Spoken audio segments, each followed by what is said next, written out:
అందరికీ నమస్తే అండి. ఈరోజు మంగళగిరి నియోజకవర్గంలోని తాడేపల్లి మండలం పెనుమాకలో పింఛన్ల పంపిణీ కార్యక్రమం జరిగింది. ఉదయాన్నే 6 గంటలకు చంద్రబాబు నాయుడు గారు సీఎం గారు అక్కడ కొంతమంది ఇళ్లకు వెళ్ళి లబ్ధిదారుల ఇళ్లకు వెళ్ళి నేరుగా పింఛను అందించారు. ఆ తర్వాత అక్కడ ఒక మీటింగ్ ఏర్పాటు చేశారు, బహిరంగ సమావేశం ఏర్పాటు చేశారు. ఆ గ్రామ ప్రజలతో లబ్ధిదారులతో అందరూ పాల్గొన్నారు. సో ఈ వేదిక ఈ మీటింగ్ సందర్భంగా లోకేష్ గారికి చంద్రబాబు నాయుడు గారికి ఒక మంచి డిస్కషన్ జరిగింది. అది పొలిటికల్గాను అడ్మినిస్ట్రేషనల్గాను రెండు రకాలుగా డిస్కషన్ ఉంది. పొలిటికల్ పాయింట్లు ఏంటంటే మంగళగిరి నియోజకవర్గంలో 1985 తర్వాత ఇక్కడ మళ్ళీ గెలవలేదు.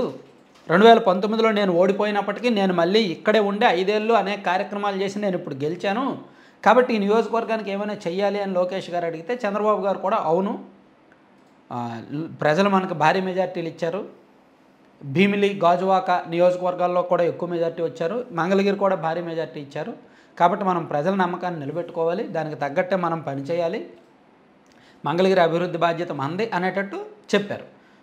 అంటే ఈ అంశాలు మాట్లాడుతూనే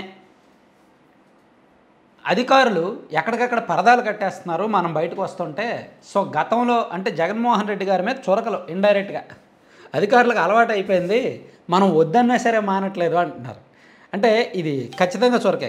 గత ప్రభుత్వం ఏం చేసింది? గతంలో జగన్మోహన్ రెడ్డి గారు అధికారంలో ఉన్నప్పుడు ఆయన బయట గడప దాటితే చాలు పరదాలు బారికేడ్లు అవే ఉండేవి. పరదాలు బారికేడ్లు, అత్యంత వందలాది మందితో భద్రతా ఏర్పాట్లు, ట్రాఫిక్ సిగ్నల్స్ దగ్గర కనీసం గంటన్నర వెహికల్స్ ఆపేయడము, పైన హెలికాప్టర్లో ఆయన వెళ్తున్నా సరే కింద ట్రాఫిక్ ఆపేయడము, ఇలాంటివన్నీ ఉండేవి. చెట్లు నరికేయడము, అవసరమైతే కరెంట్ తీసేయడము, అవన్నీ ఉండేవి. సో ఇప్పుడు 5 ఏళ్ళు అది అలవాటు అయిపోవడంతో సీఎం గారు వస్తున్నారు చెట్లు కొట్టేయండి, సీఎం గారు వస్తున్నారు పరదాలు కట్టేయండి, సీఎం గారు వస్తున్నారు ఓవర్ యాక్షన్ చేసేయండి, అది అలవాటు అయిపోయింది 5 ఏళ్ళు. సో దాన్ని అధికారులు వదులుకోలేకపోతున్నారు, మానలేకపోతున్నారు. సో ఇప్పుడు చంద్రబాబు గారు సీఎంగా ఉన్నప్పుడు బారికేడ్ల సంస్కృతి ఉండదు, పరదాల సంస్కృతి ఉండదు, ఈ చున్నీలు నల్ల చున్నీలు వేసుకుంటే తీసేయండి, ఎర్ర చొక్కాలు వేసుకుంటే తీసేయండి, హెలికాప్టర్లు వెళ్తుంటే కింద ట్రాఫిక్ కాపాడి అనే ఓవర్ యాక్షన్లు ఉండవు. చంద్రబాబు గారు సీఎంగా ఉండగా అది జరగదు. చంద్రబాబు గారే కాదు, ఎవరు సీఎంగా ఉన్నా జరగదు, కేవలం జగన్మోహన్ రెడ్డి గారు సీఎంగా ఉన్నప్పుడే అది జరుగుద్ది. అందుకే ఆ రిజల్ట్ అలా వచ్చింది. సో ఇప్పుడు అది అలవాటు అయిపోయింది రాష్ట్రంలో అధికారులకు, మనం మాన్పించాలి అని లోకేష్ గారు అంటే చంద్రబాబు గారు చాలా సీరియస్గా చెప్పారు.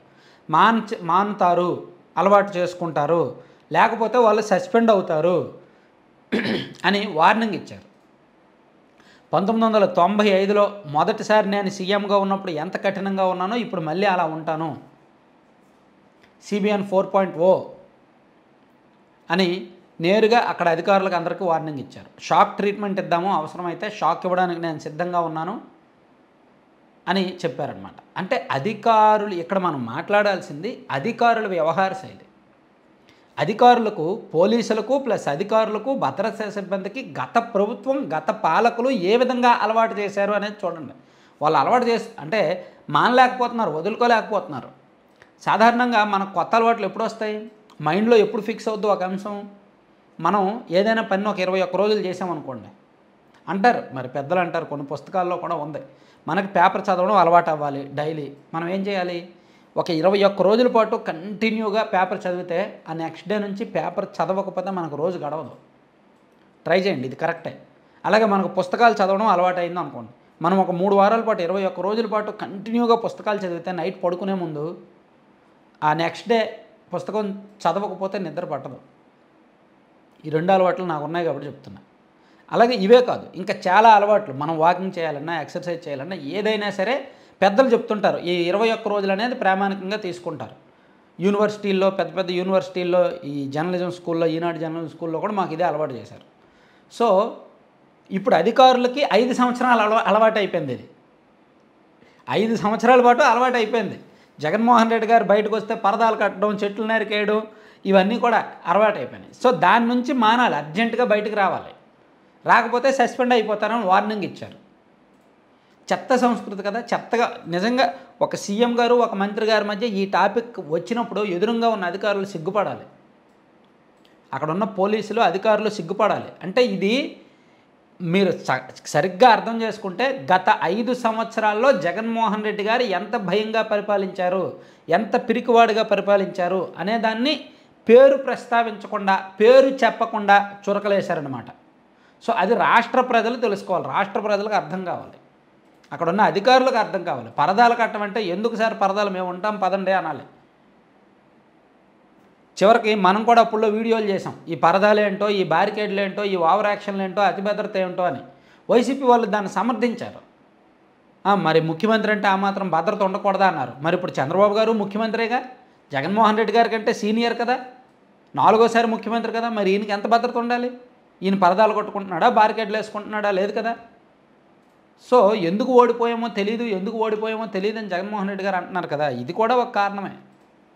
ఈ దరిద్రగొట్టు వ్యవహారం కూడా కారణమే. ఏ ఊరు వెళ్తే అక్కడ బ్యారికేడ్లు వేసేస్తారు. ఎంత కోపం వచ్చేదంటే నాకు అది చూసినప్పుడు. మెయిన్ రోడ్లు ఉంటాయి, ఏ ఊరు వెళ్తే అక్కడ బ్యారికేడ్లు వేసేస్తారండి. ఇటు ఇప్పుడు నేను ఒంగోలు ఒకసారి చూసా, గాంధీనగర్, గాంధీ మార్కెట్ అని ఉండేది ఒంగోలు, విపరీతమైన రష్ ఉంటుంది. యాక్చువల్లీ ఆయన మీటింగ్ ఏమో ఎక్కడో కర్నూలు రోడ్లో చివర డీమార్ట్ దగ్గర జరిగింది, ట్రంక్ రోడ్లో చివర జరిగింది. అక్కడికి గాంధీ రోడ్డుకి ఒక 3 కిలోమీటర్ల రోడ్డు గ్యాప్ ఉంటుంది. కానీ ఆయన అక్కడ హెలికాప్టర్ దిగి అక్కడ మీటింగ్ పెట్టి అక్కడ నుంచి అక్కడికి వెళ్ళిపోతారు, ఈ గాంధీ మార్కెట్కి రారు. కానీ ఈ గాంధీ మార్కెట్లో బ్యారికేడ్లు వేస్తారు. అలా సంబంధం లేని చోట్ల కూడా ఆయన ఉన్న చుట్టుపక్కల 5 కిలోమీటర్ల రేడియస్లో బ్యారికేడ్లు, పరదాలు ఇవన్నీ అలవాటు చేస్తారు. అందుకే ప్రజలు తీర్పు ఇచ్చారనమాట. సో దాని మీదే అందుకే లోకేష్ గారు, చంద్రబాబు గారు పదే ఇలా మాట్లాడుకోవడానికి కారణం అదే. Thank you.